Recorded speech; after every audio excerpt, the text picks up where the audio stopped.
आरंभ हो गया। माई बाप हम आपको बता रहे थे, हमने एक दिन विचार किया, जनक जी ज्ञानी है, पर ज्ञान का संबंध नेत्रों से, ज्ञान विराग नयन उर्गारी, ज्ञान का संबंध भी नेत्रों से है, पर जल का संबंध भी नेत्रों से, आंसू। जनक जी ज्ञानी तो हैं, पर जब तक जनक जी ज्ञानी रहे तब तक उन्हें परमात्मा नहीं मिले। जब उनके आंखों में, यहां जनक जी के राज्य में अकाल पड़ गया, और अकाल पड़ते ही महाराज जनक ने श्रद्धा का हल विश्वास की भूमि पर चलाया, और श्रद्धा का हल जब भी विश्वास की भूमि पर चलाया जाता है तब तब भक्ति माता पृथ्वी से प्रकट हो जाती है। श्रद्धा का हल विश्वास की भूमि पर महाराज जनक ने चलाया, तो उस हल का फल माता जानकी निकली। उस हल चलाने का फल माता जानकी जी निकली, और माता जानकी है भक्ति। और हमने एक बार मन में सोचा कि जनक जी ने माता जानकी जी को ही क्यों पकड़ा। जनक जी तो ज्ञानी थे, परमात्मा को पकड़ सकते थे। तो हमारे मन में एक ही बात समझ में आई, भगवान के पास जाओगे, शायद भगवान मिले या ना मिले, पर अगर भक्ति को पकड़ लोगे तो तुम्हें कहीं भागने की जरूरत नहीं है, भगवान स्वयं दूल्हा बन करके तुम्हारे द्वार आएंगे। और प्रभु श्री राम यहाँ दूल्हा बनकर आए। तुम लोग तो इतने भाग्यशाली हो, दुनिया में सब लोग भगवान को फूलमाला चढ़ाते हैं, कोई कपड़ा चढ़ाता है, आप लोग तो उन्हें पहुने के तौर पर गालियां चढ़ाते हैं। ये सौभाग्य केवल जनकपुर वासियों को, नेपाल वासियों को ही प्राप्त होता है, प्रभु श्री राम को पहुना मान करके कि वो हमारे पहुने हैं। और जब विवाह हो गया तो सखियां बोली, राम जी यहीं रहवा, कहाँ जावा हो? राम जी बोले, क्यों यहाँ रहे? सखियां बोली, जो यहाँ खाने को मिलेगा वो अयोध्या में नहीं मिलेगा। तो राम जी बोले, ऐसी कौन सी डिश है जो हमारी अयोध्या में नहीं? सखियां बोली, यहाँ ससुराल में रहोगे तो ससुराल की गालियां खाओगे, आपको अयोध्या में नहीं मिलेगा। तो धन्य है ये नगरी जहां प्रभु श्री राम को भी हम लोग आदर्श के साथ बड़े प्यार से उन्हें गालियां पवाते हैं। ऐसा नेपाल हिंदू राष्ट्र, यह भूमि जहां भगवान पशुपतिनाथ विराजमान है, इस भूमि पर आकर और आप लोगों की श्रद्धा देखकर हमें लग रहा कि हमें और पहले आ जाना चाहिए था। लेकिन अभी हम कहते हैं कि हम तुम्हारा पीछा नहीं छोड़ने वाले। हाँ, अब हम तुम्हारा पीछा नहीं छोड़ने वाले, चाहे जितना बच लेना। हाँ, पक्का है। अच्छा एक बात तो, धन्य है, जय हो मैया। धन्य है नेपाल, धन्य है ये भूमि, धन्य है यहाँ की भक्ति और आप लोगों की श्रद्धा, जहाँ प्रभु बहरे हैं, जहाँ पशुपतिनाथ है, जहाँ मुक्ति देने वाले मुक्तिनाथ है। अच्छा देखो, यहाँ दो नाथ है, पशुपतिनाथ, मुक्तिनाथ, पर हम लोग कैसे अनाथ? जहां लेफ्ट और राइट में दो नाथ हो तो हम लोग फिर कैसे अनाथ? हमें लगता हम नेपाल से ज्यादा सनाथ कोई और राष्ट्र हो भी नहीं सकता है? नेपाल से ज्यादा सनाथ कौन हो सकता? अनाथ वो है जिसका कोई नाथ ना हो, और नेपाल में पशुपत नाथ है। कौन कहता है कि नेपाल अनाथ है? ये तो सनाथ है।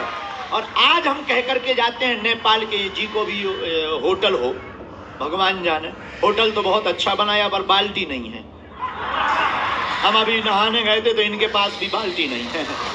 होटल बहुत महंगा है पर 50 रुपया की बाल्टी नहीं रख पाए, और ये इंटरनेशनल बेइज्जती हम ही कर सकते हैं।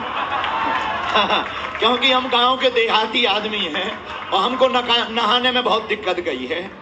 तो यहाँ के हमारे जो मेंबर उनसे कहना है कि ये लिख दिया जाए, विजिट रजिस्टर में लिख दिया जाए, तो IM बागेश्वर धाम सरकार, और उसमें लिख दिया जाए कि इन्होंने एक ही गलती बताई। तो बहुत अच्छा है, बहुत आकर हमें बहुत अच्छा लगा। और हमें पता लगा कि ये वाला जो हॉल है जहाँ हम लोग प्रवचन सुन रहे, ये आज ही इसका वो हुआ है, अंग्रेजी बोलो, इनॉग्रेशन।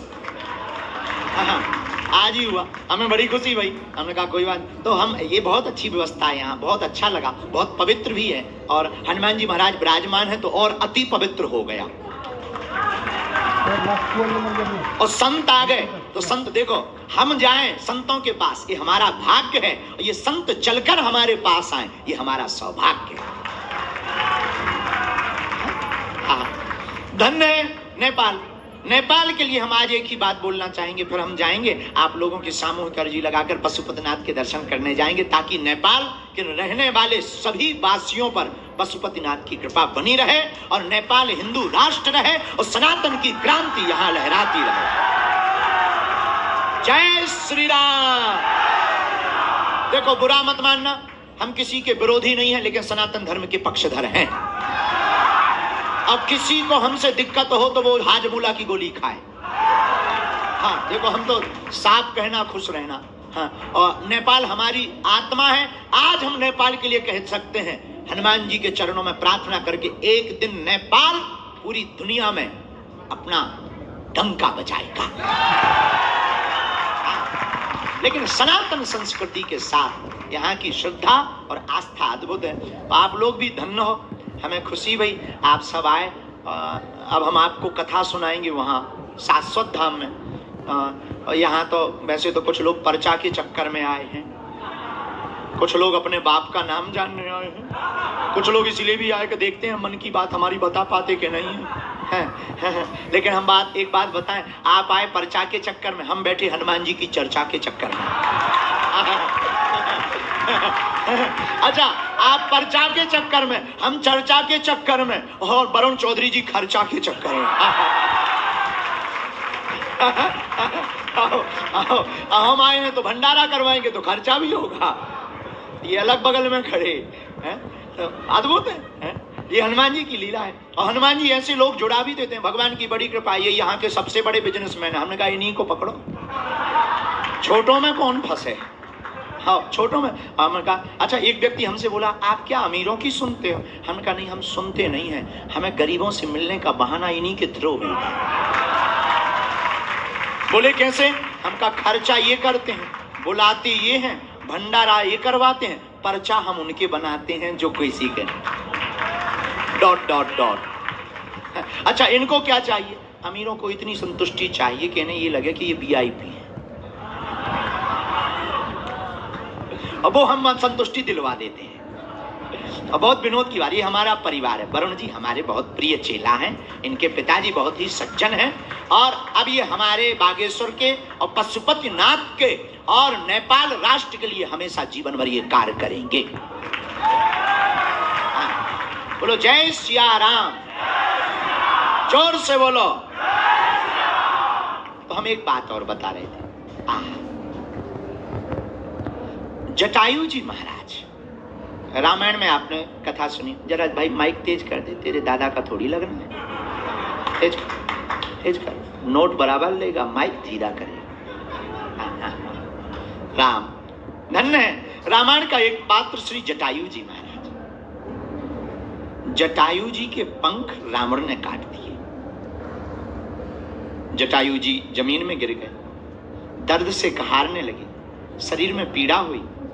तो किसी ने जटायु जी से कहा, बड़ा सीताराम सीताराम सीताराम सीताराम करते थे, लो पंख कट गए, अब नहीं आए तुम्हारे राम जी कान में। अच्छा, कान भरने वाले लोग बड़े खतरनाक होते हैं, ये सबके पास जाते हैं। तुमसे भी कहेंगे बड़े बाबाओं के चक्कर में पड़े, क्या हो जाएगा? बागेश्वर धाम चिल्ला रहे, क्या हो जाएगा?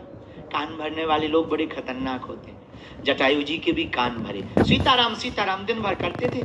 आज देखो, आज पंख कट गए, तुम्हारे राम जी नहीं आए। अरे कम से कम पंख होते तो तुम उड़कर अयोध्या चले जाते, दर्शन कर पाते। आज पंख कट गए, बंद करो पूजा। पता है जटायु जी क्या बोले? बोले भगवान का धन्यवाद है जो पंख हमारे कट गए। वो आदमी बोला धन्यवाद क्यों दे रहे? बोले भैया पंख होते तो हमें उड़कर राम जी के पास जाना पड़ता, आज पंख नहीं है तो राम जी को चलकर हमारे पास आना पड़ेगा। और यही हम तुमसे कहना चाहते, नेपाल के पागलों, तुम साधना में तल्लीन हो जाओ, एक बुरी बात मत मानना, बुरा मत मानना हमारी बातों का। आप हनुमान जी को तो मानते हो, हनुमान जी की नहीं मानते। हनुमान जी को तो मानते हो, हनुमान गुरु जी को तो मानते हैं, जय गुरुदेव जय गुरुदेव, पर गुरु जी की नहीं मानते। माता पिता को मानते हो, माता पिता की नहीं मानते हो। और मेरे पागलों, जितने भी लोग यहां बैठे, हम तुमसे प्रार्थना करेंगे, अगर तुम्हें कुछ पाना है, अगर तुम्हें कुछ बनना है, अगर तुम्हें कुछ उपलब्धि पानी है, तो आज की बात हमारी नोट करके घर जाना। या तो तुम आज के बाद पशुपतिनाथ के मंदिर में जाना छोड़ दो, या आज के बाद तुम पशुपतिनाथ महादेव का पूजन करना छोड़ दो, या आज से अभी से पशुपतिनाथ पर सब कुछ छोड़ दो।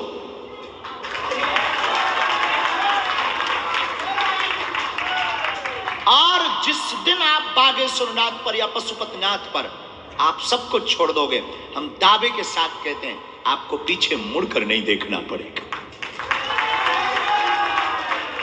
आप परेशान इसलिए हो क्योंकि दर दर भटक रहे, आप परेशान इसलिए हो क्योंकि आपकी शुद्धता स्थायी नहीं, आस्था स्थायी नहीं है। याद रखना, 100 जगह 1-1 फुट का गड्ढा खोदने से पानी प्राप्त नहीं होगा, एक जगह 100 फीट का गड्ढा खोदने से अवश्य प्राप्त हो जाए। इसलिए मेरे पागलों, जाग जाओ और अपने कर्तव्य पर लगे रहो। अब बुरा मत मानना, हम बहुत सिद्धांतवादी आदमी हैं।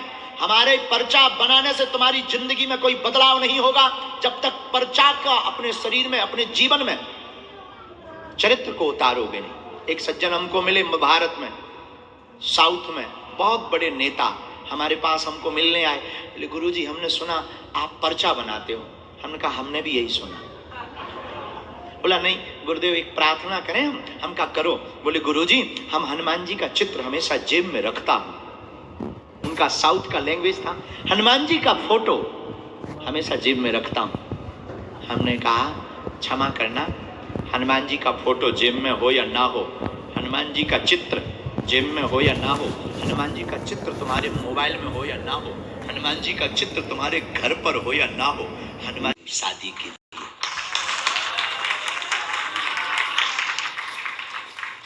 वो चाहे जितने बड़े हो जाए, कभी ना कभी तो भक्ति से मिलने आएंगे, और भक्ति से मिलने आएंगे तो हम गली में ही मिल जाएंगे, हमारा उद्धार हो जाएगा। इसलिए आप लोग उस भक्ति के नगर में हो कि हाँ स्वभाववश आपका उद्धार हो जाएगा। तो मुक्तिनाथ और पशुपतिनाथ को प्रणाम करके, अच्छा आप 3 नाथ जुड़ गए, मुक्तिनाथ, पशुपतिनाथ और बागेश्वरनाथ। और तीन नाथों के हाथ में अगर अपनी नाथ हो, तीन नाथ के हाथ में अगर अपनी नाथ हो, तो फिर कौन अनाथ होगा। इसलिए आप सब सनाथ हैं, मुस्कुराइए, हंसते रहिए, और हम आपको मिलेंगे अब कथा में खूब। हम सामूहिक अर्जी अभी आप लोगों की लगा देते हैं, पर्चा वाली वहां लगाएंगे 20 तारीख को शाश्वत धाम में जहां है, तो वहां पर समय निकालिए। कौन कौन आ रहा कथा में? अच्छा, बाकी लोग बेचारे बहुत बिजी हो गए, अति से मत आना वरना पाप का काम हो जाएगा ना, घर पे ही रहना। हाँ, बोलो सीताराम। सब लोग वहां पहुंचना, हमारा बहुत बहुत मंगल। दोनों हाथों की मुट्ठी बांध लो, हम सबकी सामूहिक अर्जी लगा देते हैं, फिर हम जाओ। अच्छा, अभी जब हम आ रहे थे ना, हमारी चटनी बना दी, तो कृपा करके चपेलना नहीं, दूर से प्रणाम करना, ताकि हम यहाँ से साकुशल घर जाएं, नहीं तो माता जी हमारी पीटेंगी। हाँ। दोनों हाथों की मुट्ठी बांधो, कहो हे बागेश्वर धाम प्रभु, हे बालाजी।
प्राइस देके डाल के छोड़ दो।